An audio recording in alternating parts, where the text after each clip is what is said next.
visto que Pedro Sánchez al final no ha dimitido. ¿Cómo lo ha visto Miguel? A ver, a mí me parece una cosa un poco así de circo, ¿no? No puedes tener un país entero en vilo 5 días diciendo que tienes que pensar algo. No hagamos la revolución, hagamos socialistas. Si hacemos que la población sea socialista, la gente va a pedir socialismo. ¿Por qué cree que el capitalismo tiene tan mala prensa y el socialismo tiene tan buena prensa? Porque el capitalismo no es algo natural, en el sentido, es algo que muchas veces contradice la naturaleza humana. Usted hablaba de que en España no se protege de verdad la propiedad privada. ¿Por qué crees? Yo entiendo más bien que el gobierno decide en cada momento cuándo una vivienda puede ser suya o no. ¿Cómo privatizan entonces, por ejemplo, la seguridad o la justicia? Repito que antes la violencia era de verdad. Había violencia política en España, había grupos terroristas, terrorismo de Estado. ¿Por qué el salario mínimo no es bueno? A ver, si fuera bueno, ¿por qué no pone 40.000 euros al mes? Hemos visto que en Argentina han tenido una iluminación y tenemos a Javier Milei de presidente. Tú ves que estás hundiéndote, que aquel país no levanta cabeza, que lleva 40 años sin levantar cabeza. Yo creo que algo de que Milei ofrece eso nunca ofrece una solución distinta. ¿Cree que es sostenible el sistema actual de pensiones? El sistema actual es sostenible y sostenible el Estado.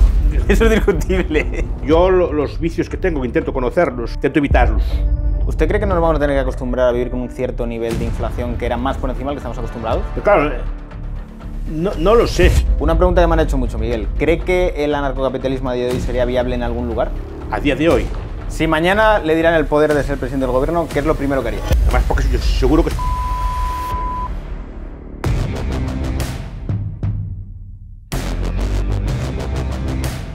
Muy buenas familia y bienvenidos un día más a Wall Street Wolverine. Hoy estamos aquí en la Facultad de Políticas de Santiago de Compostela con Miguel Ancho Bastos, que vamos a hacerle una entrevista sobre un poco actualidad y política, ya que tenemos hoy un día bastante movidito. Hemos visto que Pedro Sánchez al final no ha dimitido. ¿Cómo lo ha visto Miguel? A ver, a mí me parece una cosa un poco así de circo, ¿no? Con todo el respeto, de que no puedes tener un país entero en vilo 5 días diciendo que tienes que pensar algo. Normalmente, si ves muy grave, dimites. Si no ves muy grave, pues sigues como tu vida cotidiana. Es decir, no veo yo esta necesidad de todo esto. ¿Cree que ha evolucionado la política en España cada vez más circo y antes era bastante más seria? A ver, seria... A ver, antes tenía sus problemas. Yo casi prefiero la de ahora, lo que estoy diciendo. Porque antes la gente la mitifica mucho. Pues antes llegó a haber un golpe de Estado, pues llegó a haber terrorismo de Estado. Es decir, que no vaya a pensar que era antes una maravilla. Antiguamente. Ahora tiene más de circo y tiene más de postura. Pero creo que, mira, que incluso me atrevo a decir que es menos tensa que antes. ¿Sí? Sí. Aunque a ustedes les parezca lo contrario. Repito que antes la violencia era de verdad. Ya. Había violencia política en España, había grupos terroristas, y llegó a haber terrorismo de Estado, y llegó a haber mucha tensión en ese sentido. Es decir, en ese aspecto, yo creo que, aunque parezca lo contrario, porque a lo mejor la violencia se traslada al verbo, se traslada a la forma de hablar, pero que antes, no en toda España, obviamente, pero antes no había crímenes terroristas hasta hace bien poco. Pues en muchos aspectos se destensó eso. Visto de esa manera, sí es verdad que tenemos más circo, más de teatro, pero no hay tanta chicha luego en la calle, porque realmente tampoco ha habido demasiadas movilizaciones ni demasiadas... Es que a mí es lo que me lleva a pensar, es decir, que antes a lo mejor la tensión era más en la calle, ahora no hay tanta tensión en la calle, aunque parece que no. Yo recuerdo el proceso, ¿no? Normalmente el proceso de independencia es una cosa bastante seria en cualquier país del mundo, pero cuando vi las imágenes de la gente tomando cañas allí en la... Dije, esto muy en serio no se lo toma la gente, ni por un lado ni por el otro. Es decir, que no se ve como una cosa así, se ve como una cosa así que haces un poco como espuma. Es decir, que hace ruido, pues después que queda en nada. Y esto me parece que es algo semejante. Sí, es lo cual en cierta forma me complace. Por lo menos, repito, que no me gusta ver que la violencia se traslade a la población, que la gente se tome muy en serio la cosa. Sí que es cierto que últimamente duran muy poco las cosas, hay polémicas prácticamente todas las semanas, si no es por un lado o por otro, pero duran muy poco, eso tiene mucha razón. Sí, no, porque es todo muy inmediato, no es profundo, todo es al ritmo de las redes sociales o al ritmo que marcan esto, y van para un lado, van para otro, van por una cosa para otra, y esto digo que en una semana ya está olvidado. Pero el daño de reputación ya lo hice, porque esta bala ya no la puedo usar más. Ya. Porque usted, ¿cómo está viendo a Pedro Sánchez como político en toda la trayectoria que tiene? Como político. Sí, estrictamente. Es lo que dice, él es un superviviente. A ver, había una frase que él va resistiendo, va tirando para adelante. Decían los antiguos que Hitler quería durar 1000 años y que Franco solo quería durar hasta mañana, pero durando hasta mañana todos los días duró 40 años y el otro no duró más que unos años. Es decir, salvando las distancias que no tienen nada que ver uno con otro. Pero Pedro Sánchez lo que busca es resistir. Aquí ya va apagando un fuego, va sacando una cosa, pero ya lleva 6 años. ¿Por qué cree que el capitalismo tiene tan mala prensa y el socialismo tiene tan buena prensa, a pesar de que el capitalismo tiene muchos mayores logros y el socialismo grandes fracasos? Porque el capitalismo no es algo natural, en el sentido, es algo que muchas veces contradice la naturaleza humana, contradice digamos, muchos de los valores que ya hemos pensado. El capitalismo es algo aprendido, es una tecnología, pero es una tecnología mental. En ese aspecto es como la ciencia, es algo aprendido, no es algo que salga de la mente humana así porque sí, y requiere incluso forzar nuestro cerebro a esa forma de razonar. Pero también tecnologías tipo la escritura, la lectura, tampoco son especialmente naturales. Hay que aprenderlas con gran esfuerzo durante varios años de nuestra vida para poder, digamos, llegar a esto. Y el capitalismo también es algo que no es natural, en el sentido de lo natural no es... Lo natural es ganar, gastar, ganar, gastar, ganar, gastar. Es eso lo normal. Lo normal no sé si es por efecto de la evolución o por efecto de la cultura, eso ya no meto, pero lo normal es que ganas dinero, lo gastas, ganas dinero, lo gastas, ¿no? La idea de guardar dinero para el futuro, para un futuro incierto y para tener algo más en el futuro que es sin saber si lo vas a tener, eso requiere disciplina. ¿Y por qué cree que se asocia el capitalismo con el consumismo? Porque yo creo que muchísima gente trata el capitalismo como con un muñeco de paja. Porque el capitalismo genera tanta producción que genera riqueza y genera muchos bienes de consumo. Entonces, muchas personas ahora pueden permitirse, digamos, el lujo de tener bienes de consumo suntuario, llamémoslo así. Yo no entro en si son necesarios o no son necesarios, cada persona decide lo que tiene que consumir. Pero bueno, bienes que antes se considerarían suntuarios, ¿no? Pues muchos pares de zapatos, ropa de marca, determinados viajes, bueno, repito, cada persona, pero no tiene nada más. Pero claro, eso antes no se podía hacer. Entonces, se podía hacer porque eran muy caros o porque no había producción suficiente de estos bienes, etc., ¿no? Ahora, con el capitalismo abarató muchísimo ese tipo de bienes. Yo distingo siempre entre capitalismo y mercado, que son cosas distintas. Están emparentadas, pero no es lo mismo. El capitalismo abarató muchísimo ese tipo de bienes, ahora se puede viajar muy barato, se puede tener ropa relativamente barata, podemos tener alimentos de cierta calidad por relativamente barato, podemos disfrutar de determinados bienes de lujo, que antes eran de lujo, pues, cotidianamente. Por el hecho de poder tener... Ver este podcast, ¿no? Verlo requiere de una tecnología que permite que todo el mundo tenga en su teléfono móvil o su ordenador la capacidad de ver cualquier programa de televisión del mundo, ver cualquier libro que esté en PDF o bajarlo por ahí, o puede escuchar cualquier música. Es decir, no que existen unas bibliotecas ahora en cualquier ordenador de millones de libros, unas discotecas de millones de audios, o todo tipo de información cultural de todo el mundo, ¿no? Y eso se consiguió con el capitalismo. ¿Qué pasa?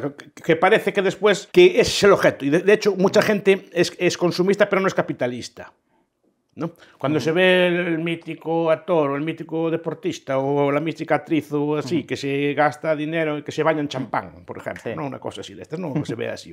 O que hacen caprichos, tienen un caniche de color rosa, es un ejemplo así, una cosa así, a lo mejor no es cierto, pero es una cosa ostentosa, que se miran así como, entonces la gente identifica eso con el capitalismo. Esas personas no son capitalistas, son ricas pero no son capitalistas. Y hay personas que son capitalistas pero no son ricas. El capitalismo es una mentalidad, es una tecnología, digamos, es un hábito de vida que implica ahorrar, vivir por debajo de lo que se produce, de lo que se gana, e invertir sistemáticamente lo que se gana. Eso básicamente es esto. Y eso requiere, por ejemplo, tecnologías mentales como la contabilidad.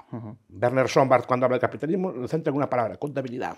Pues yo creo que a día de hoy estamos muchas veces debatiendo un muñeco de paja sobre el capitalismo, porque siempre que se ataca el capitalismo yo creo que se relaciona más con el keynesianismo que tenemos actualmente, a la socialdemocracia. Claro, porque se ven los efectos del capitalismo, no el capitalismo en sí. El capitalismo es sumamente frugal. El capitalismo nace de gente ahorradora, incluso muy austera, incluso por las tesis de Weber, por ejemplo, que tienen que ver con la religión, en el sentido que algunas religiones por lo menos reprimen el consumo, es decir, no tienen prohibido el gasto suntuario, el lujo. Entonces, lo que ganaban lo reinvertían sistemáticamente. Entonces, eso es lo difícil de conseguir, una persona que ahorre y que se ahorre lo dedique sistemáticamente al ahorro o al ahorro para conseguir bienes de producción, ¿no? O sea, pues ahorro para construir una fábrica, ahorro para construir un puente, ahorro para construir una central eléctrica. Ese tipo de ahorros sindicados es lo que consiguen. Es decir, ahorrar para construir cosas para el futuro, no ahorrar para gastar. Y eso es lo que cambia con respecto a la antigüedad. Sombart, en un libro que se llama El burgués, habla de cómo era el comerciante antiguo. Es decir, por ejemplo, no tenía una contabilidad sistemática, era una cosa bastante desordenada.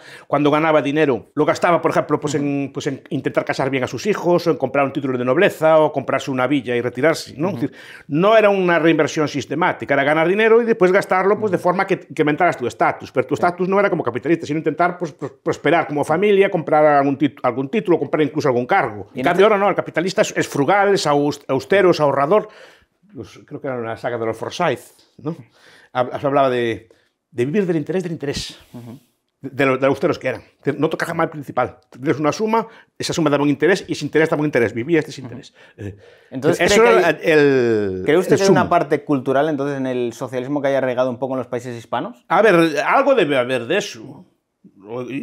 En el sentido que usted ve las encuestas de valores a nivel mundial, España, Argentina, Italia, culturalmente, no quiere decir que sus gobiernos lo sean, pero culturalmente las poblaciones son de las más anticapitalistas del mundo. Del mundo. O sea, del mundo, digamos, que conoce el capitalismo, ¿no? Que hay pueblos a los cuales aún no ha llegado, por lo menos en la forma moderna.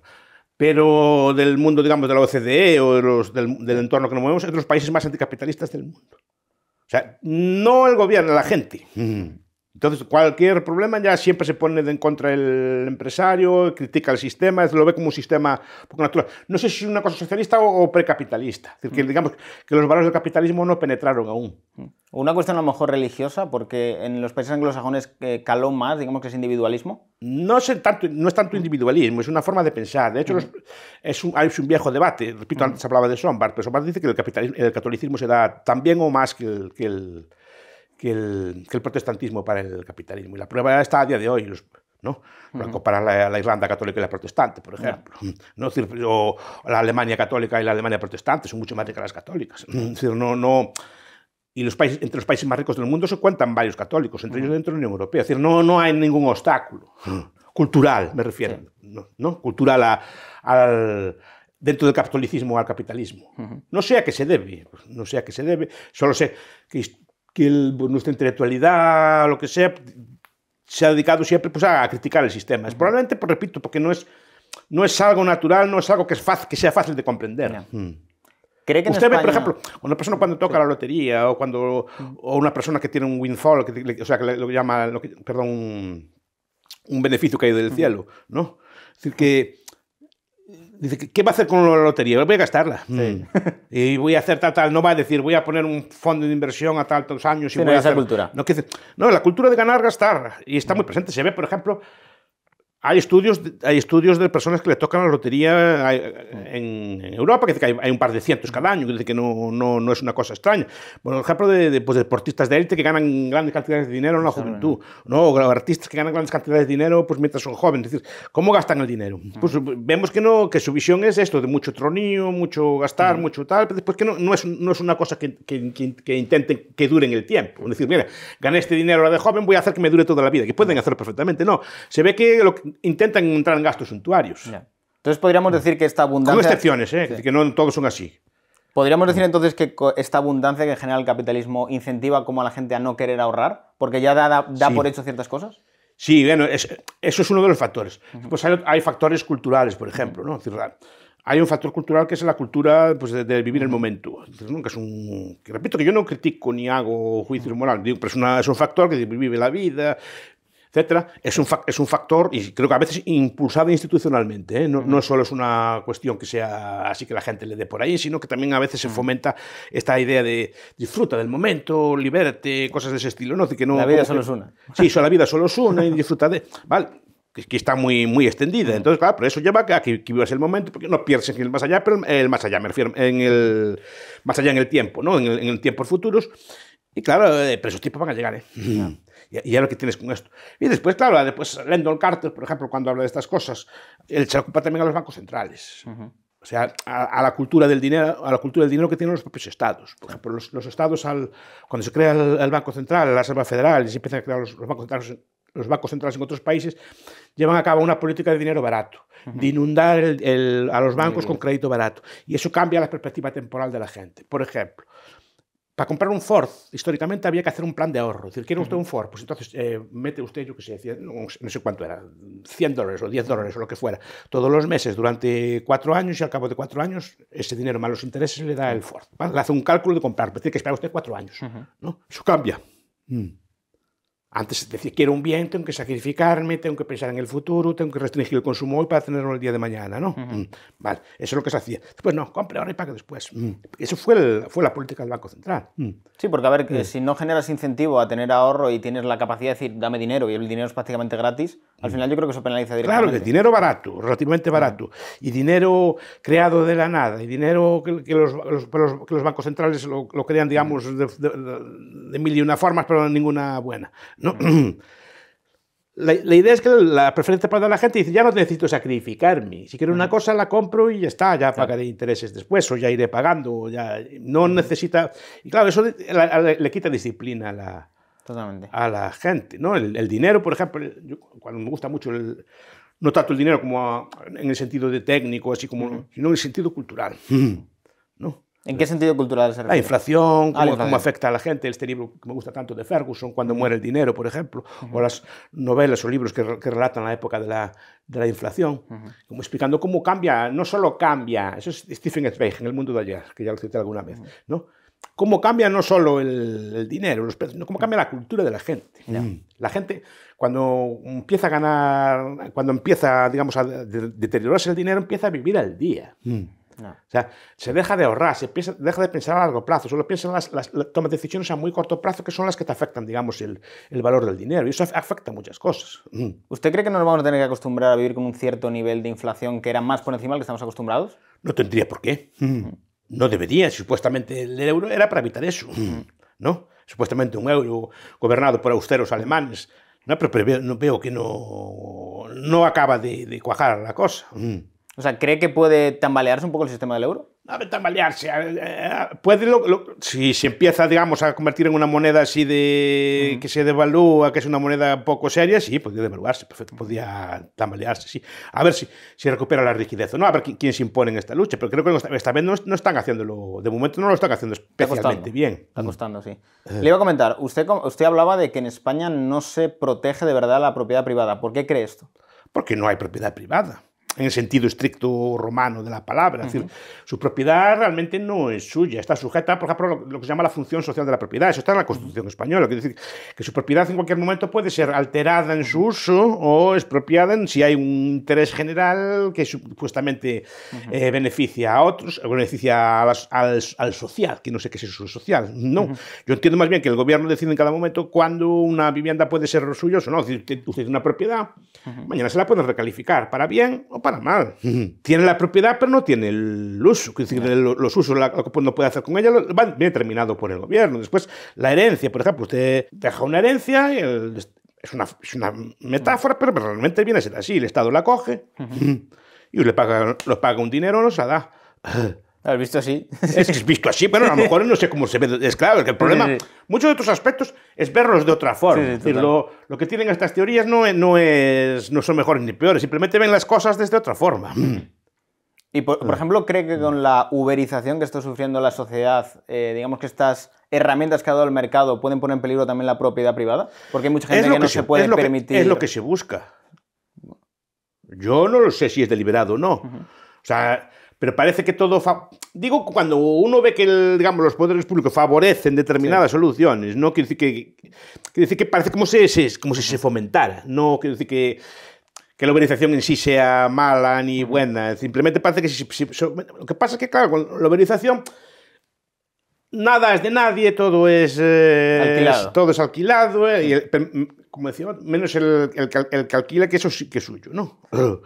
Pero... todo es alquilado, pero claro, el alquiler no lleva una cultura de cuidado, de protección, de pensar a largo plazo. Por ejemplo, yo tengo un coche, como mucha gente, ¿no? Pues mi coche, pues intento cuidarlo, le cambio el aceite, lo intento arreglar, o sea, intento mimarlo porque es mi coche y tiene que durarme muchos años. Una cosa de ese estilo es como que te desentiendes de todo, que todo es como más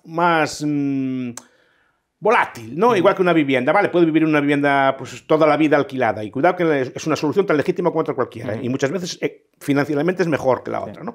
Pero yo soy de un sitio, me gusta mi sitio, ya vivieron allí mis abuelos, me gusta estar allí, yo me siento cierta vinculación a lo mejor emocional con ella y me gusta cuidar de mi casa y el día de mañana pues que pueda quedar para mi hijo o una cosa así, no, es decir, pero me preocupo de ella. No. y tengo cierta vinculación. Es una cultura como de cuidado, ¿no? Es decir, lo otro parece como que es volátil, que no tienes raíces en ningún sitio, que puedes moverte de aquí para allá, que eres como un tornillo intercambiado de un sitio para otro. Sí, no tienes arraigo con nada. Claro. Y, hombre, el arraigo tiene que ser con las personas, obviamente, el principal, ¿no? Con la familia. Pero claro, pero el arraigo con las cosas también tiene su interés. Es decir, estudiar este tipo de cosas. Bueno, es tu árbol, o es tu... Yo porque algo no tengo, ¿no? Es tu árbol, lo viste crecer, creció contigo, o mejor dicho, ¿no? Es decir, está allí toda la vida, o ese tipo de cosas, pues te gusta cuidarlas y podarlas y que esté allí bien mimado, y tus cosas también. Entonces podríamos afirmar que todas... Porque si no es como si no eres de ningún sitio. Me da aquí estar igual aquí, que me echarme para aquí, para allá. Lo alquilo aquí, lo alquilo allá. Lo alquilo aquí, allá y tal, y como es una cosa muy plegable. Eso a los estados les encanta. No, esto que comentas es muy cierto, porque al final parece que se están alineando todos los incentivos con las políticas climáticas y demás cosas para que la gente no tenga propiedad y que todo vaya alquilado, y poner incluso limitaciones en las ciudades para circular, para que la gente no tenga incentivo a tener un coche, por ejemplo. Sí, pero no digo el coche como digo otras cosas. Sí, la vivienda también. La vivienda o otro tipo de cosas. La idea es esa, es decir, parece como son seres, los seres sin propiedad eran lo que llamaban proletarios, es decir, que no tenían nada más que la prole, es lo que decía el nombre. Pero el proletario es un ser desarraigado, es un ser en el sentido que puedes moverlo de aquí para allá, que no tiene costes, que no tiene nada que perder. La propiedad, eso ya lo explicaron autores como Ropke, cuando hablaba, por ejemplo, de que el gran triunfo fue que los proletarios tuvieran vivienda propia, es decir, con su casa, con su casita o sus cosas. Y esa era la idea de Ropke, es decir, para crear gente arraigada, gente que tuviera algo que defender y que estuviera interesado, y que no hubiera grandes cambios, ni revoluciones, ni cosas de ese estilo. Me parece que lo contrario es lo otro, parece que eres una cosa atomizada, ¿no? Porque, entonces porque también es más difícil, digamos, coordinarte. Tú, con vecinos que no conoces de nada, que están mutando, es difícil que crees ningún tipo de solidaridad. Totalmente. Le iba a preguntar algo que yo creo que es bastante impopular a día de hoy, pero que si se explica realmente yo creo que mucha gente lo va a entender, y es ¿por qué el salario mínimo no es bueno? No, a ver, si fuera bueno, ¿por qué no pone 40.000 euros al mes? No, es una cosa que es así de simple. El salario mínimo rara vez se lo estudia en serio, en el sentido que también se ve como una cosa que beneficia al trabajador. A ver, el salario mínimo creo que lo inventan en Australia. Estoy hablando de memoria, pero como aún lo leí recientemente algo así, en Australia, creo que fue en Australia o en Nueva Zelanda, creo que fue un país de ahí, para evitar la migración. Los salarios mínimos se ven como una cosa que defiende al obrero, no sé qué, pero normalmente son mecanismos en su momento para excluir, digamos, a los sectores más débiles de la población del trabajo. Para eso se hace, ¿no? Y también es una cosa que rara vez se estudia y beneficia a las empresas grandes frente a las pequeñas. Y eso también rara vez se dice desde nuestros ámbitos. Desarrólleme esto para... Sí, el salario mínimo dice, a ver, una persona recién llegada a cualquier sitio, un inmigrante, por ejemplo, tiene que saltar como un obstáculo que tiene que producir mínimo el salario mínimo. Y el producir mínimo, que en España son 1.060 euros o 1.100, algo debe andar por ahí, por 14 pagas, dividido entre 11 meses. O sea, cada mes que trabaje tiene que producir algo así como 1.300, 1.400 euros, o algo más, porque incluso hay que sumar la cuota empresarial de la seguridad social. Un trabajador que llega recién llegado o produce por valor, creo que ahí no me haga mucho caso, pero cerca de 1.500 euros o algo más, tiene que producir por valor de eso para que lo contraten. Pero claro, un trabajador recién llegado tiene muchos hándicaps. Es una persona igual de inteligente que somos nosotros, probablemente muy tan trabajadora o más que las de aquí, pero ¿qué pasa? Que le faltan herramientas como el idioma de aquí. El idioma es una cuestión básica porque te excluye de muchos salarios. Es decir, o sea, los antiguos sociólogos hablaban de manipuladores ¿cómo se llama?, de símbolos y manipuladores de materia, ¿no? Es decir, los trabajos que manipulan materia, que materializan cosas, y los que manipulan símbolos, que son escrituras, requisitos y cosas por el estilo, ¿no? Claro, si no domina el idioma, aun siendo una persona inteligente y preparada, los trabajos de manipulación de símbolos, que requieren escribir, leer, usar normas o escritos, cosas por el estilo, los tienen más complicados. Se quedan con los trabajos, digamos, que más duros de la población. Y claro, si por encima le pones el hándicap que tiene que saltar en un salario mínimo, cuando aún no domina las habilidades para el salario mínimo, porque un trabajo no solo es el trabajo, son las relaciones que uno tiene informales, la información que tiene, cómo se puede mover, conocer las normas de trabajo del país. Eso no, los primeros días tardan en adaptarse. No es que una persona de fuera sea incapaz, tan capaz, incluso me atrevería a decir que por lo menos es muy arriesgada, es una persona muy atrevida, que es capaz de jugarse la vida por venir aquí. Entonces tiene que tener unas cualidades, pero claro, tiene unos hándicaps cuando llega, y esos hándicaps al principio le impiden ganar lo mismo que uno de aquí.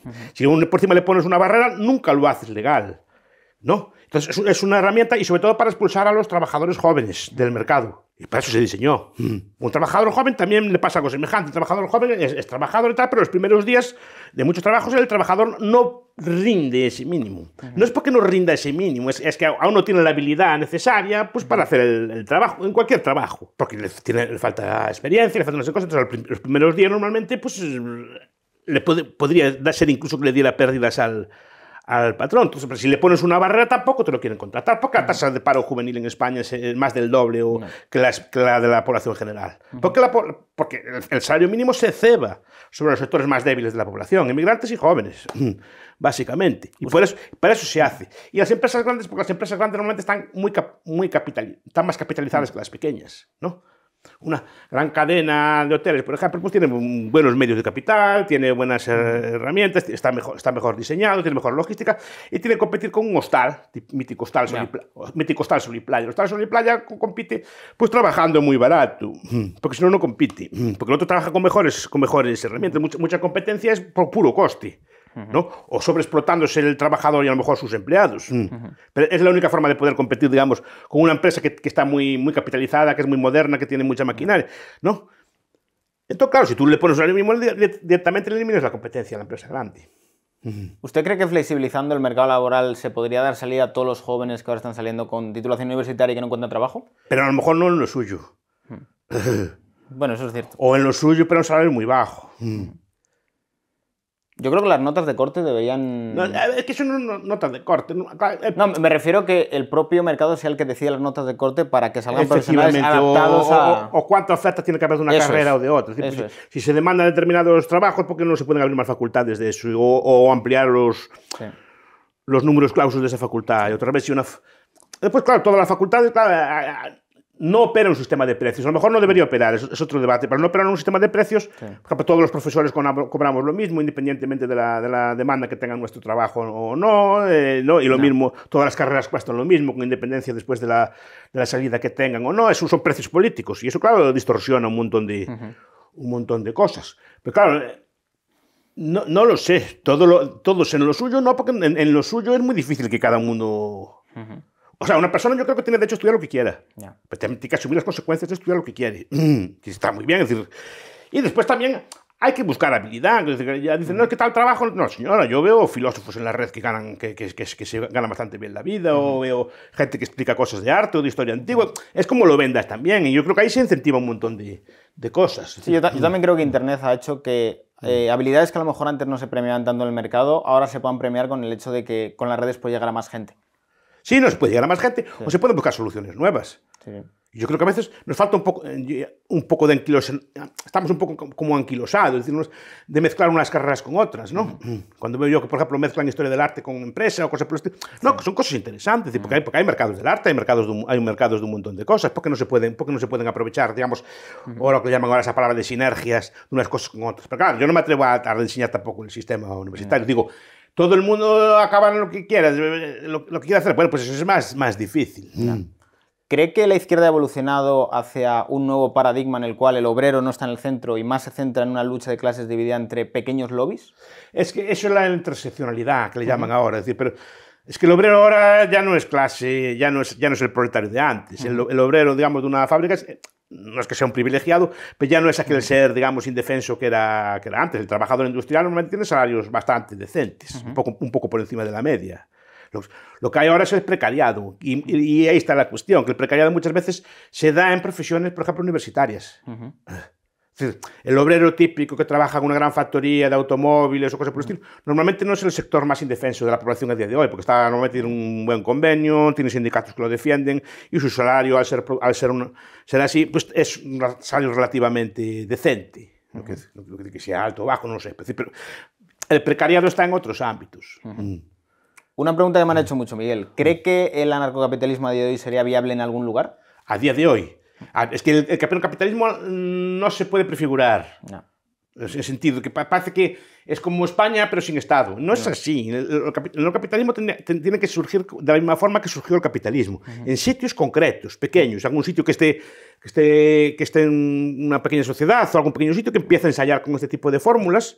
Un producto mínimo viable, que se llamaría. Sí, que funcione y después se copia. Pero es que el capitalismo empezó así. El capitalismo empezó en sitios muy pequeños. El capitalismo no era a nivel mundial. La gente piensa que se fue así y se creció así. No, fue como una mancha de aceite. Empezó en unos sitios concretos y afectaba a relativamente poca población. Pero como aquello no funcionaba tan bien, fue imitándose en otros países. Y al final a otros países no le quedó más remedio que imitarlo porque si no se quedaban atrás. ¿No? Esa es la idea. Entonces, que se trata de crear algún tipo de espacio. Weber, cuando habla de estas cosas, habla de espacios muy civilizados. Muy civilizados, en el corazón de Europa, o sitio así que no haya hordas de bárbaros ni cosas por el estilo, ¿no? Entonces, en un sitio de eso que sea pacífico, estable, por así, que se empiece a ensayar por ahí. Están los tipos Liechtenstein, una cosa así. Sí. Que se empiece, o como Andorra, que se empiecen a ensayar allí, más o menos, y que aquello se ve que pueda funcionar. Hombre, un país pequeño, la anarquía se ve como más cerca. Porque se ve que al final el presidente, el gran duque o lo que sea, o el príncipe, no hace tanto. Al final, y tampoco hay tantos estratos de poder. Claro, y ve que además lo tiene ahí al lado normalmente, y además ve que normalmente pueden funcionar casi sin él. Y respecto a todo esto, que hubiera en algún sitio que aquello funcionara bien y después se extendiera.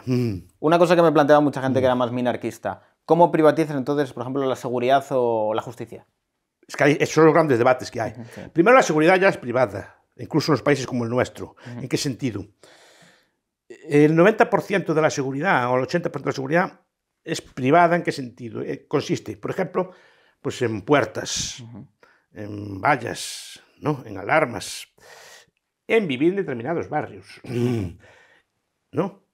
En eludir determinadas situaciones. La policía hace una función, y hace una función muy importante, pero es una función, digamos, más de sanción. Si hay un crimen, la policía, por muy eficaz que sea, aún tarda unos minutos en llegar. Normalmente, sabe usted que normalmente que tiene que protegerse en el momento del crimen es usted. O sea, y por eso usamos este tipo de medidas. Es decir, pues no andar a determinadas horas en determinados barrios, determinadas precauciones, o comprar un sitio, o vivir en un sitio que sepamos que es tranquilo. Normalmente es como se garantiza la seguridad. La policía lo que hace es disuadir, digamos, al delincuente o detener al delincuente, pero una vez cometido el crimen, no antes.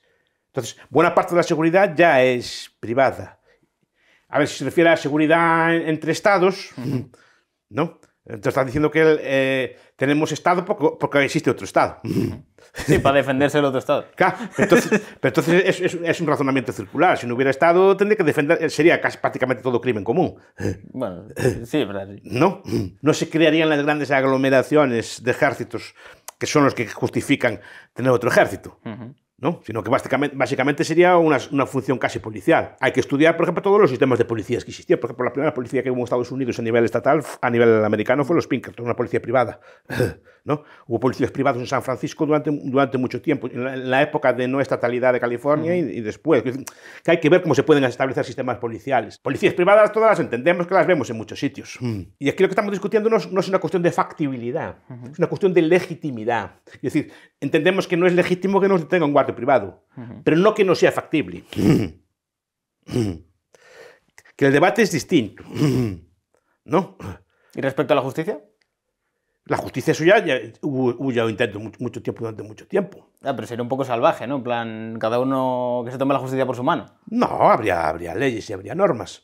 Lo que pasa es que serían de otra forma. A ver, repito que no se puede prefigurar. Aquí, en este caso, lo que podemos hacer, uno, es ver cómo se hacían las sociedades que no tenían justicia estatal, ¿no?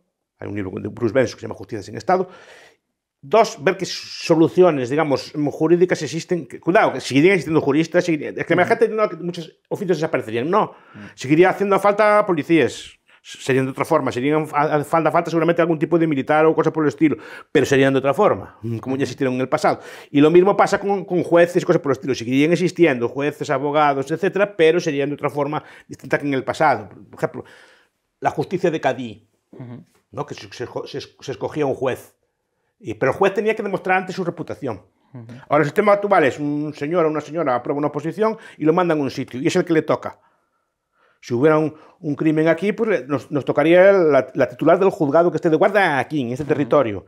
No podíamos escoger el juez. En los sistemas antiguos podían las partes escoger el juez.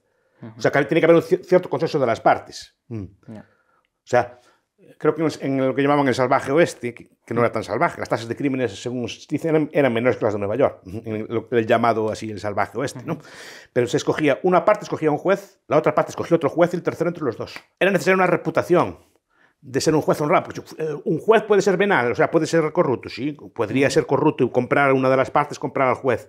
Pero entonces, ¿qué pasaría? Ese juez cogería mala fama, entonces ya no lo querrían coger en otras circunstancias, como cosa por el estilo. O sea, tienes que ganarte la reputación de juez previo, de que eres, y el juez normalmente pues, era un hombre pues, así con fama de santo, con grandes conocimientos jurídicos, etc., porque si no nadie lo cogía.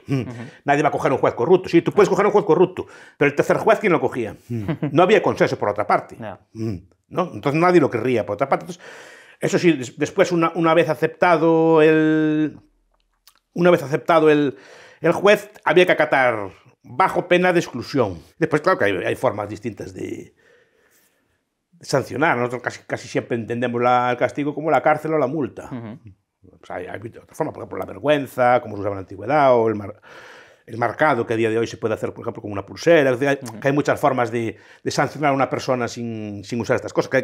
Digamos que hay más modularidad. Digamos que hoy en día nos centramos solo en dos fórmulas, ¿no? Son ideas que se dan, no creo que sean viables o no, pero solo entendemos una multa o prisión. Y la prisión a veces, la prisión para todos los delitos, como si todos los delitos fueran exactamente iguales, ¿no? Y por ejemplo el derecho de autodefensa, que estamos viendo últimamente que está bastante en tela de juicio por el caso de el señor mayor que le entraron en casa y disparó al hombre que había entrado, ¿cómo lo ve? A ver, yo no soy jurista, entonces no creo que hubo no leí la sentencia, es decir, no solo fue pegar el tiro, que le pegó dos más o no sé qué, entonces no quiero entrar a hablar de lo que no sé, porque claro, normalmente una persona, ya los sistemas jurídicos ya lo entienden, aunque supuestamente nos llaman la atención en algunos casos de esto, normalmente ya se entiende que cierto derecho de autodefensa hay, es decir, no es lo mismo la posición del atacante que la del otro. Claro, pero debía ser también un cierto respeto, es decir, que por lo menos qué hacía aquella persona allí, ¿no? Es decir, es una pregunta que me hago yo, ¿no? Sí, un poco raro estar en casa de otro, porque sí. Claro, porque sí. Después parece que hubo un ensañamiento. Pero repito que estoy hablando de una sentencia que no leí ni sé. Pero claro, también debías poder... A ver, la autodefensa, por ejemplo, en Estados Unidos, cuando se plantea la autodefensa y este tipo de leyes, no es una autodefensa siempre contra el delincuente, es una autodefensa contra el Estado. En el sentido de que los americanos, cuando ponen la segunda enmienda, no es que para defenderte de un ladrón, es para que no pueda venir un policía o una policía política por la noche y llevarte secuestrado, ¿no? Como pasó... Y Estados Unidos tiene muchos defectos y muchos fallos, pero el fascismo, tal cual lo entendimos en Europa, nunca lo hubo. Precisamente para eso se buscaba, que no hubiera un Estado que te pudiera, digamos, llegar a casa y detenerte por la noche sin juicio y llevarte a un gulag, una cosa así por el estilo. Es decir, que hubiera cierta capacidad de defensa, ¿no? Por eso, repito, Estados Unidos tiene muchos defectos y es un Estado imperial, pero esa forma de fascismo que tuvimos aquí, no, nunca lo hubo. Precisamente es lo que se buscaba evitar con ese tipo de cosas, que después trae otros problemas, ¿de acuerdo? Pero eso es lo que se buscaba evitar. Cambiando un poco tercio, Miguel, hemos visto que en Argentina han tenido una iluminación y tenemos a Javier Milei de presidente. ¿Cree que muchas veces es necesario llegar a un shock, digamos que dentro de la sociedad, de una crisis económica muy profunda para que realmente haya una reflexión? Hombre, a veces sí. Porque tú ves que estás hundiéndote, que aquel país no levanta cabeza, que lleva 40 años sin levantar cabeza, que no sigue así. Hombre, yo creo que algo de que Milei eso nunca ofrece una solución distinta, que no haya sido ensayada ya, ¿no? Ven que la retórica de los Kirchner era una retórica no sé si fue socialista, pero socialista, intervencionista, reguladora, etcétera, ¿no? Un socialismo democrático, si quiere, pero era una línea de profundizar más en lo mismo. Ve que aquello no valía para nada, que no salía tal, te ensayas una cosa distinta. El problema es hacer anarcocapitalismo una sociedad sin anarcocapitalistas. Esa es la cuestión pero y sobre todo, sin anarcocapitalistas entre su clase política. Porque ni siquiera anarcocapitalistas, ya liberales clásicos o minarquistas, veo yo pocos por allí. Son gente que puede, a lo mejor tiene dotes políticas, que seguramente se han acabado otros, pero creo que aún no han interiorizado de qué va el asunto. Quitando algunos. Lo que veo yo desde fuera, por lo menos en La Libertad Avanza o así, no veo yo mucho debate al respecto. Y los anarcocapitalistas o liberales o libertarios o como quieran llamarlo, que hay en Argentina, los veo poco representados en el gobierno. Es una opinión. Yo a Milei sí que lo veo, sí que creo en eso. Yo creo que Milei es precisamente todo lo contrario de lo que debería ser un político y eso me da cierto miedo porque le veo como muy puro a sus ideas y a veces yo creo que eso dentro de la política te puede llegar a penalizar porque el otro se aprovecha de ello. Sí, sí, sí que se puede penalizar. Pero, repito, pero a él sí que le veo que creo. Otra cosa es que le dejen hacer. A ver, un presidente del gobierno, por muy capaz que sea, no puede controlar un gobierno. Los teóricos de la organización hablan mucho del alcance del control. Es decir, que cuántas personas, un jefe, cuántos subordinados puede dirigir. Se calcula entre 8 y 10. Lo puede supervisar directamente, el resto no puede supervisar nada. Por eso hay un gobierno, por eso no hace todo Milei. Necesita un aparato. El problema es, y sus ministros, primero, muchos de ellos no son de su partido, son del partido conservador tradicional de allí, que ya está metido en las viejas mañas de allí, ¿no? Yo creo que aún no interiorizaron de qué va. Y el problema es que incluso los suyos no interiorizaron de qué va, algunos de los suyos, ¿no? Y veo ciertas tensiones, por ejemplo, entre el presidente y la vicepresidenta, porque una es una señora que es una conservadora clásica y él es un libertario, entonces llevan a cuestiones distintas. Claro, pues después usted ve, claro, que hacen una cosa, que hacen un ley ómnibus bastante decente, pero después, claro, controlan el precio de las mutuas, se empiezan a hacer leyes que son antagónicas con lo que está defendiendo Milei. Seguramente porque Milei le dejó hacer y el otro hizo lo que sabe hacer, no que lo hiciera por maldad, hace lo que hace normalmente. Ahí suben los precios de las mutuas, que las voy a castigar. que no interiorizó aún de qué se trata, parte del gobierno. Y supongo que el Milei no puede estar a peleas todos los días con todos. Yo creo más bien en los cambios de abajo arriba. Por eso me gustaba tanto Gramsci, hablo tanto de él, y etc. Primero, antes de hacer anarcocapitalismo o liberalismo o libertarismo, como quieran llamarle, hay que hacerlos. Batalla cultural. No hay que hacer gente que sea, porque si esa gente es así, ya lo pide. Gramsci decía, no hagamos la revolución, hagamos socialistas. Si hacemos que la población sea socialista, la gente va a pedir socialismo. Totalmente. Y fue lo que consiguió. Y es lo que países como el nuestro consiguieron más o menos eso. Es decir, que la gente quiera más socialismo, no quiera menos. Entonces se lo dan, claro, normal. Porque aparte, al estar buena parte de la clase política extraída de la población, pues también tienen interiorizados estos valores de ese estilo. Uno de los problemas de nuestro tiempo es que nos falta paciencia. Sí, bastante. Entonces, es decir, llegar y decir que ahora la gente así moderna le llama pensamiento catedral. En el sentido de que los que hacían las catedrales sabían que no las iban a ver acabadas. Una catedral tardaba 100 y pico, 200 años en hacerse o más, como la de Santiago, ¿no? Que tardó varios siglos en hacerse, en acabarse completamente. Pero el que la hacía sabía que no la iba a ver, pero la hacía su parte. A lo mejor a mí me toca hacer los cimientos, ya la acabará otro, ¿no? ¿No? Bueno, es un poco lo que ocurre en la política. Queremos ya que llegue Milei, que mañana ya sea aquello Ancapia. No. Hay que sembrar, hay que hacer pedagogía, y eso sí que lo puede hacer muy bien, pedagogía. Yo creo que el problema precisamente es esa visión cortoplacista del político, de estoy 4 años, como mucho 8, y quiero resultados ya, porque si no me votan. Y la gente también los quiere ya. Gente quiere ya que en un mes se vea, y no se va a ver en un mes, se va a ver en 2 y sí se ve. ¿No? Sí se ve. Porque todo requiere paciencia y sacrificio, no es inmediato, pero todos queremos ya que llegue ya mañana y ya que llegue ya declare por decreto. No se hace así. Y lo primero que hay que hacer es difundir las ideas en combate libre. Yo no soy partidario de que se enseñen en las escuelas estatales ese tipo de cosas así por la brava, pero sí que se defiendan y que se discutan y que a través de los medios que tenemos, pues difundirlos a través de este tipo de ideas y someterlas a discusión. Yo no tengo miedo ninguno a que se discutan públicamente estas ideas. Es decir, no es necesario imponerlas por la brava. Yo creo que al final se acaban imponiendo porque están mejor argumentadas o porque funcionan mejor, pero esa es la idea que hay. Pero entonces hay que hacer pedagogía, ¿no? Y Milei ahora tiene una oportunidad muy buena para hacer pedagogía con el ejemplo. Totalmente. Con el ejemplo. Y el problema es que si no hay ejemplo, ¿no? Otra cosa me han dicho que le preguntara, que yo creo que le va a hacer bastante gracia. Me hablaban del caso de Monedero cuando usted en el programa le dijo que Podemos caería en las leyes de hierro de la oligarquía. ¿Ha vuelto a hablar con él al respecto? Porque al final hablé con él alguna vez, así que coincido aquí en Santiago. Muy amable, por cierto. Pero no hablamos de ese tema. Porque al final tuvo razón. No, a ver, yo no lo digo por tener razón, que es una cosa que es una idea que no siquiera es mía, es una idea de Mitchell desde hace 100 años, es decir, de más de 100 años, es decir, no es una cosa que debería ser sabida y que se aplica a todos, y se le aplicará a Milei probablemente también. Por hacer un pequeño resumen, para el que no conozca lo que es. La idea quiere decir que al final cualquier organización está dirigida por los que más entregados están, por los que mejor conocen la organización, los que más se dedican a ella, y al final acaban constituyendo como una oligarquía, y no quieren ceder el puesto. Es decir, una vez que se atrincheran en el puesto, no lo sueltan y usan el puesto para perpetuarse en él. Básicamente es algo así explicado de forma simple. Es decir, que al final acabas creando, ellos llaman casta, acabas creando una élite en un partido, en una organización, y que acaba, digamos, autoperpetuándose. Pero eso, por ejemplo, Michels lo aplica a los partidos socialistas. ¿no? De su época, que eran gente muy pura, eran obreros, ¿no? Pues que venían así, pues, de sindicatos, y los pones en el Parlamento del Reich. Y claro, el Parlamento del Reich están con la moqueta, al final alternan con burgueses, empiezan a cobrar salarios buenos, empiezan a comer en sitios finos. Al final, por pura lógica, acaban relacionándose más con los burgueses que con otros obreros, porque son sus compañeros de trabajo, pero no es que sean gente necesariamente mala. Al final están todo el día allí en el Parlamento aquel y acaban alternando con otros burgueses, ¿no? Y los llevan a sus casas y hacen amistad y cosas por el estilo. Y al final les gusta más aquello y quieren seguir siendo. Entonces él estudia un fenómeno de su época, que los sindicalistas del socialismo alemán al final acaban creando una especie de...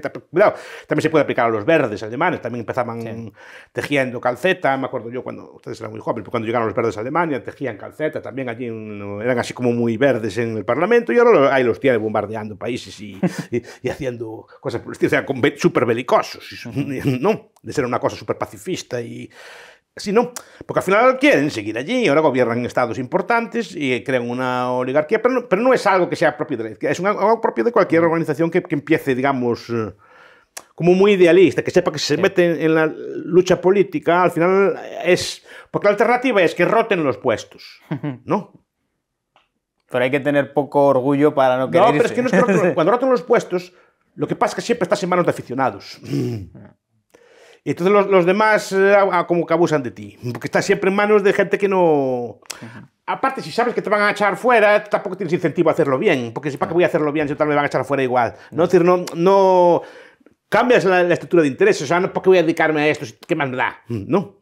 Es operar, digamos, solo con el incentivo, digamos, ideológico, y que puede funcionar, pero ese incentivo solo normalmente no llega, o muchas veces no llega. No quiere decir que no haya gente pura que no crea ese tipo de cosas así. Pero al final, soy muy puro, pero quiero ser yo el que lidera la revolución, no tú. ¿Me explico?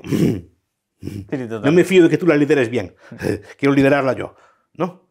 Aunque sea por eso, es decir, porque no me fío que el otro va a llevar tal, lo que sea. Entonces, es una especie de ley de hierro. No es, a ver, en política no es una ley de hierro, no hay leyes como la física, pero tiende a cumplirse bastante. Pero cuidado, no solo en la izquierda, ¿eh? No, yo creo que es inherente a la propia política. Es muy gente la lógica política, es lo que explica Michels. Que Michels es muy interesante, para que ya la gente ya no le... Se da grandes novedades y son libros clásicos, los que eran los elitistas, Mosca, Pareto, son gente bastante interesante para entender bastante bien la política. Porque ahora la política como que se disimula un poco, con tanta matemática que le meten y tantas cosas así. Se pierde aquella sabiduría, aquella picardía o pillería que tenían los viejos politólogos, ¿no? Ahora todo se quiere hacer como más aséptico, ¿no? Como más científico. Entonces, ese tipo de comportamientos que son difícilmente formalizables no se incorporan al análisis. ¿Cree que Pablo Iglesias puede retomar la carrera como político en algún momento? Poder puede, lo tiene difícil, pero poder puede. Tendría que darse circunstancias, pero pasa que no hay que dedicar. Yo creo que tuvo una oportunidad de oro, no sé por qué la perdió, porque no me parece mal. Tiene dotes para la política, no sé si querrá volver o no, porque desde luego si el partido se disuelve, no se disuelve, en el sentido de que lleva un buen resultado, no saca representación europea, lo va a tener bastante complicado. Ahora, es un animal político, siempre puede volver. Hablando de Zapatero, que no iba a volver, cuando no iba a volver nunca, y estos días estuvo en las quinielas.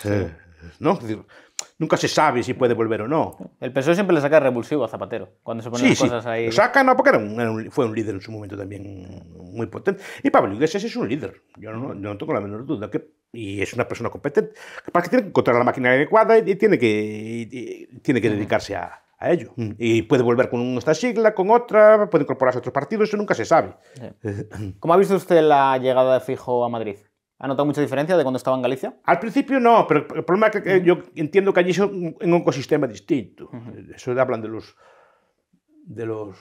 especialistas en ecología, hablan del ecosistema. Tienes tus predadores, tus enemigos naturales, estas cosas así, pero si te quitan de sitio, el mismo bicho opera de forma...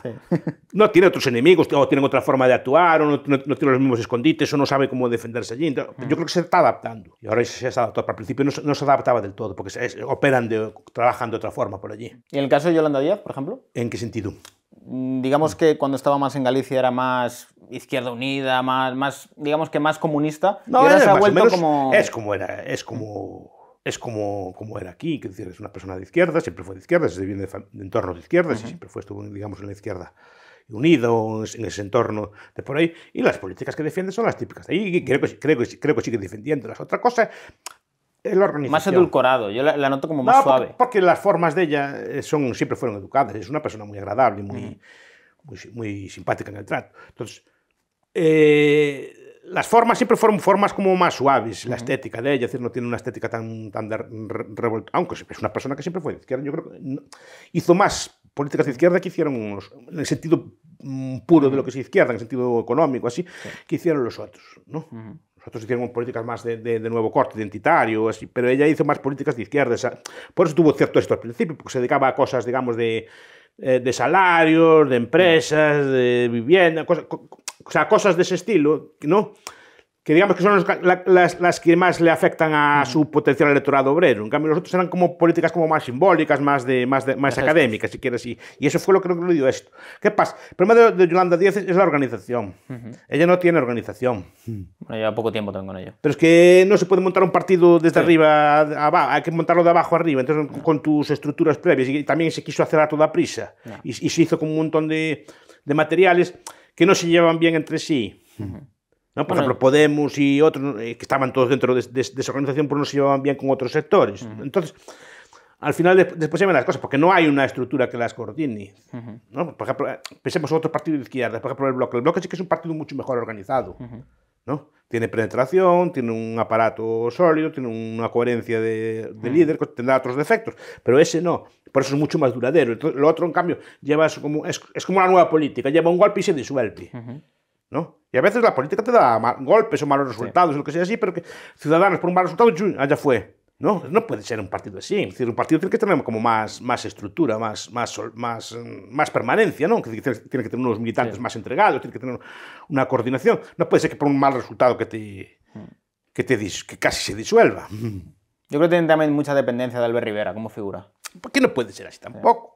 Imaginemos que el PSOE ahora no está Pedro Sánchez. Bueno, pues Pedro Sánchez, alguien buscarían a alguien y alguien saldría de las elecciones y ese alguien llevaría 80, 90 diputados o 100. Es decir, no...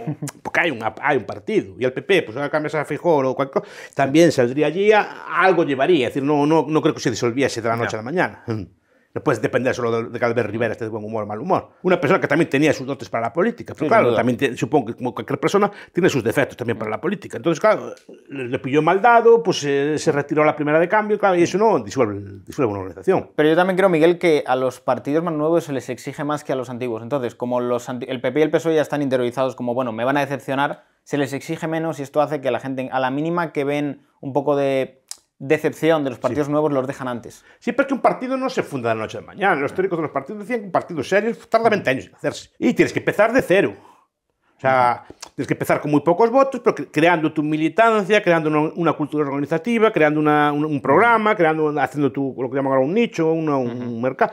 Y se va haciendo y lentamente. Y no todos son capaces de hacerlo. Pero no es llegar mañana en un estudio de marketing, cojo un señor, le hablo allí, un lenguaje que es banal de todo. Yo no sé exactamente qué programa defendían, más progreso, más justicia, más democracia, más igualdad, qué defendían, pero que eso que se concreta, sí, ¿no? Pero era todo un discurso así como, ¿no? De un perrito de allí de peluche acariciando.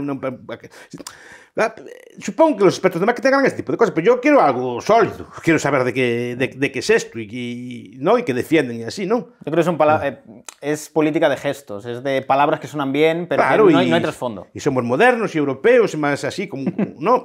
Vale, que no por meterme con Ciudadanos, puedo meterme con otros partidos de ese estilo. Y a Podemos creo que le puede pasar algo semejante también. Yo creo que Podemos, lo que comentaba usted, lo que haga Irene Montero en las europeas. Dependiendo de eso, mucha gente va a decidir si les volverá a votar. ¿no? De momento los resultados no les acompañan. No. Porque la gente castiga la división, pero tampoco acompaña a Sumar. Los resultados de Sumar no están siendo buenos. Entonces, claro, un partido que es así endeble, la tentación es que cada una de las partes se divide. Más Madrid por un lado, Compromís por el otro, los comunes por el otro. Cada uno a su vida. Claro, entonces dejan de estar coordinados. Yo siempre dije que el problema de Pedro Sánchez, la debilidad no está en los nacionalistas, la debilidad está en el espacio Sumar, porque es un espacio mucho más endeble. No. Endeble organizativamente, no de ideas, porque hay muchas fuerzas, hay muchos colectivos, hay muchos intereses distintos, y seguramente eso les pasa factura. Los nacionalistas, de momento, el único decreto que nos aprobó fue por culpa de Podemos, no fue por culpa de no fue por culpa de los nacionalistas, fue un decreto de empleo, además.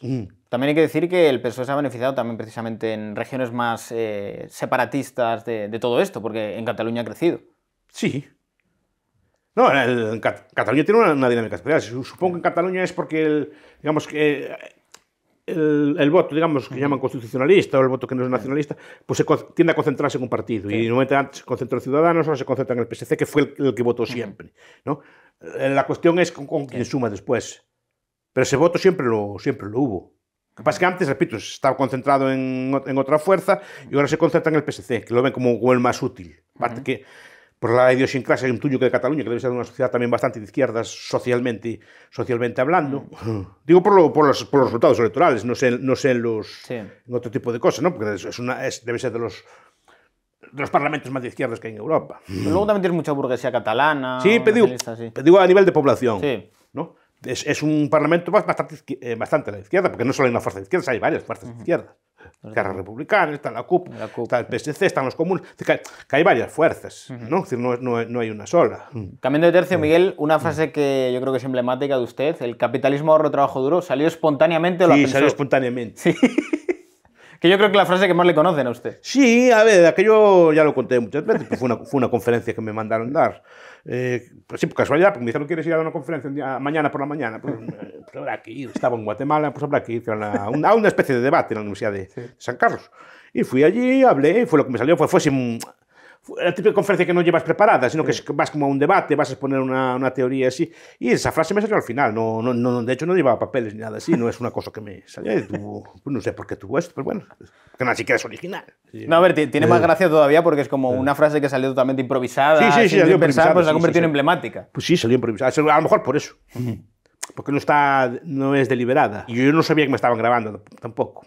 Porque eso fue hace bastantes años. Sí, pero todavía sigue sonando. En aquella no había la costumbre como hay ahora de grabar las cosas. Es decir, sé que estaban grabando, pero yo no sabía que estaban grabando. De conferencia como podía dar, así como me salió. Y a lo mejor por eso, no sé si salió bien o mal. No, salió perfecta. Pero fue como salió y fue espontáneo. Y supongo que eso también se agradece. Porque al estar grabado también todo va como con un guión previo, todo vas con una cosa así y se pierde mucha espontaneidad. Totalmente. Me repito que fue una cosa que no estaba preparada, era como una especie de debate que me invitaron a mí a que fuera allí a debatir. Después hablo más que antes, porque yo no hablo yo eso. Quiero decir, fue un debate, fui yo allí a presentar una postura y después debatieron otras posturas. Si no recuerdo mal, porque hace muchos años. Pero sé que era en un contexto así. Sí. Si mañana le dieran el poder de ser presidente del gobierno, ¿qué es lo primero que haría?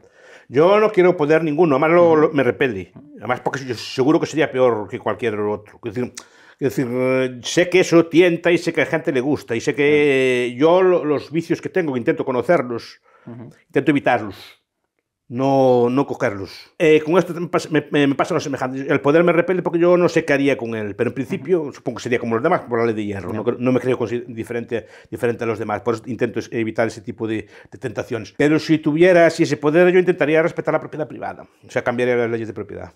Yo creo que ahí empezaría por ahí.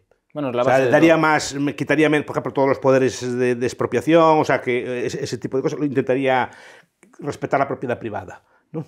El tema de los ocupas, imagino, también. Sí, en general respetaría la propiedad privada. Yo creo que sería bueno incluso para los ocupas. ¿En qué sentido? En el sentido que tendrían viviendas más baratas para adquirir y no tendrían necesidad de ocupar. Desarróllame esto para el que... Claro, porque ese tipo de medidas lo que hacen es desincentivar el ahorro en propiedad, es decir, desincentivar tener una casa, desincentivar construir casas. Y el ocupa lo que quiere es una casa, pero si no hay casas, al final lo ocupa. Pero si hubiera casas en abundancia, el ocupa no quiere ocupar.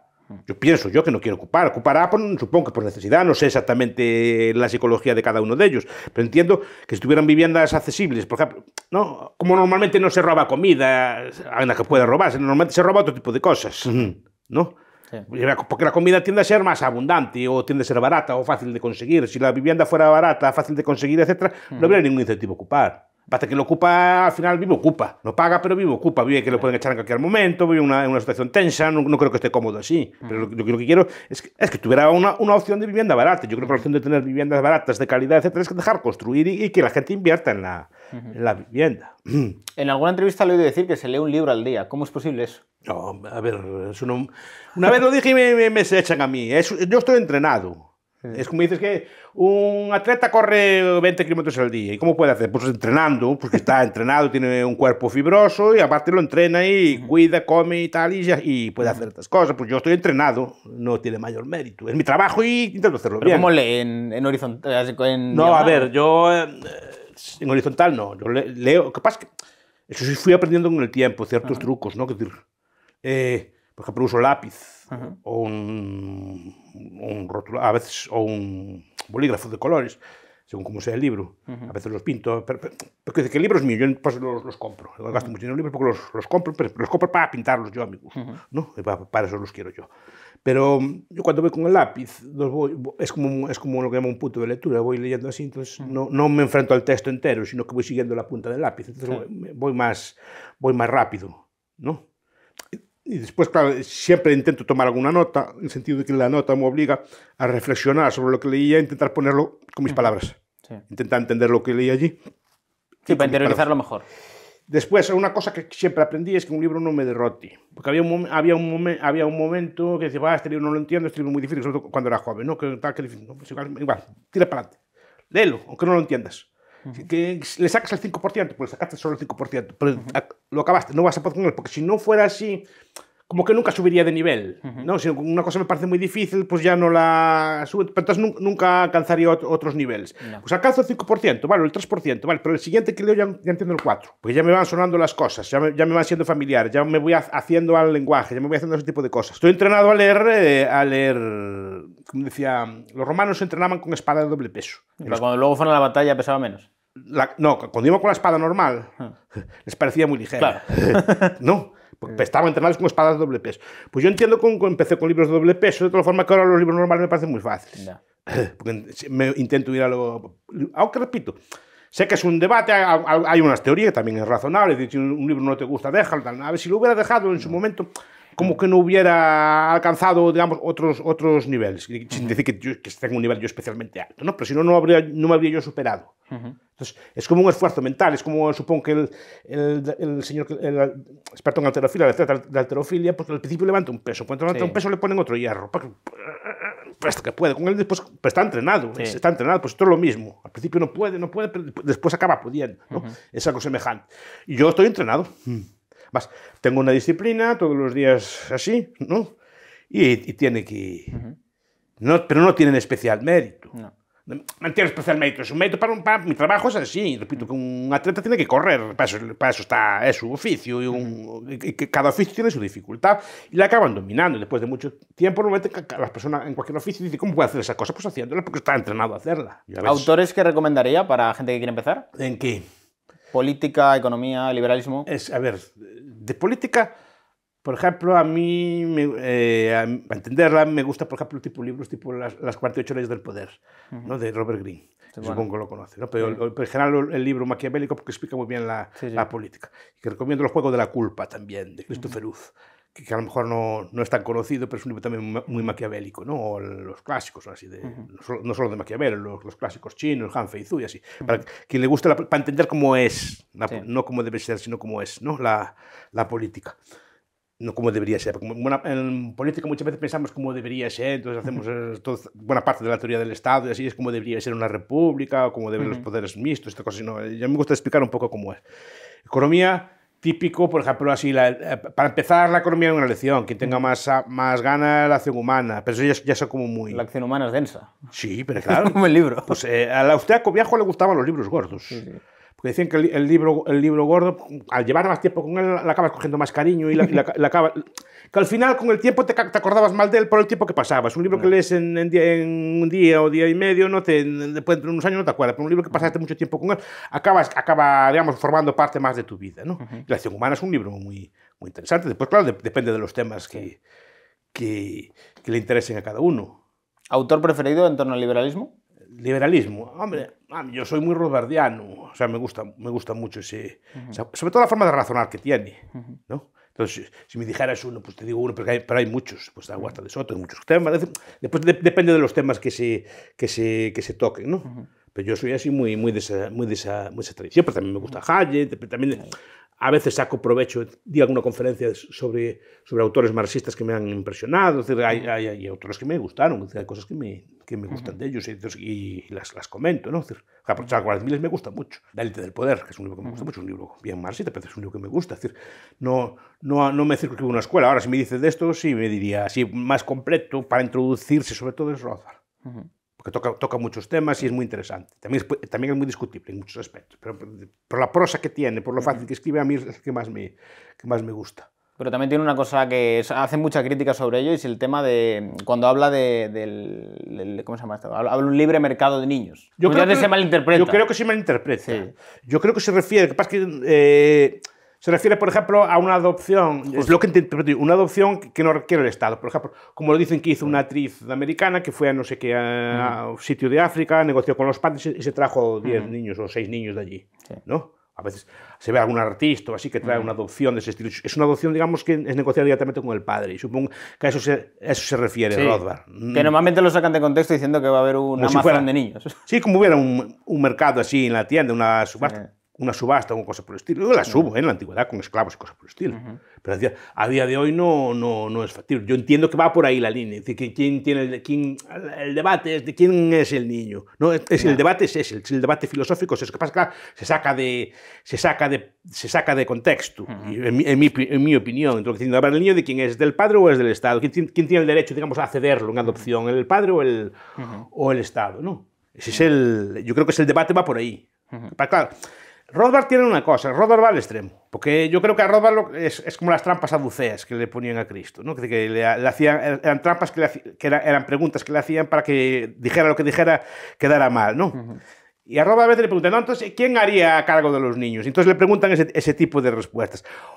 O respondes así o respondes que tiene que ser el Estado. Pero entonces, claro, no es coherente con una cosa capitalista. Lo que intentan es pillarlo a ver en qué situaciones defiende el Estado. Entonces, como defienden una cosa al Estado, dicen, ya cedió, ¿no? Entonces, es lo que intenta. Y por eso el capitalismo, tal como lo veo yo, es un ejercicio intelectual.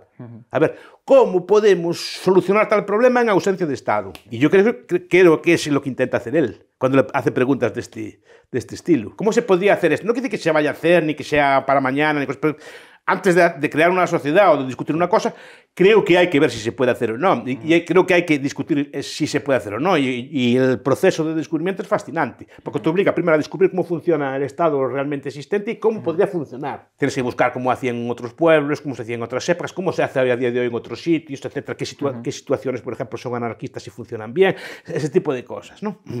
Es un aspecto fascinante. Última pregunta, Miguel. El tema de las pensiones. ¿Cree que es sostenible el sistema actual de pensiones? El sistema actual es sostenible si sostenible el Estado.